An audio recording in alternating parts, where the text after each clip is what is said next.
Kita juga melihat ada agensi-agensi yang lebih gemar bertindak sekiranya ada persoalan ditimbulkan ataupun ada isu semasa ditimbulkan. Saya ambil contoh dalam isu yang melibatkan seorang pelawak, isu Haris Iskandar, yang telah pun didenda dengan jumlah denda RM10,000 Malaysia. Setelah 2 bulan kes ini berlaku, tetapi 2 hari lepas MC kata kes ini dalam siasatan, masih dalam siasatan. Tapi bila dibangkitkan, akhirnya elok-elok sahaja semalam diumumkan didenda sebanyak RM10,000 Malaysia oleh SKMM. Hantarannya itu 2 hari lepas masih belum lagi diturunkan.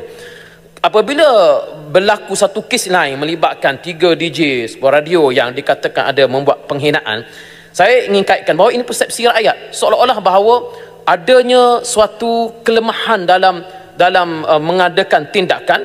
Jadi bila orang tanya apa pula tindakan terhadap isu penghinaan yang telah berlaku 2 bulan lepas, akhirnya diumumkan semalam selepas waktu berbuka puasa, diupload dalam FB rasmi MC mereka didenda RM10,000. Artinya kadang-kadang agensi bertindak seolah-olah kerana adanya isu-isu yang ditanya yang berlaku, sedangkan selama 2 bulan ini seolah-olah tidak ada apa-apa kemajuan. Jadi saya ingin menyentuh bahawa kadang-kadang dalam melaksanakan kerja ini, penjawab-penjawab yang ada agensi-agensi perlu untuk lebih cekap untuk mengemukakan solusi dan juga mengemukakan apakah penyelesaian terhadap satu isu.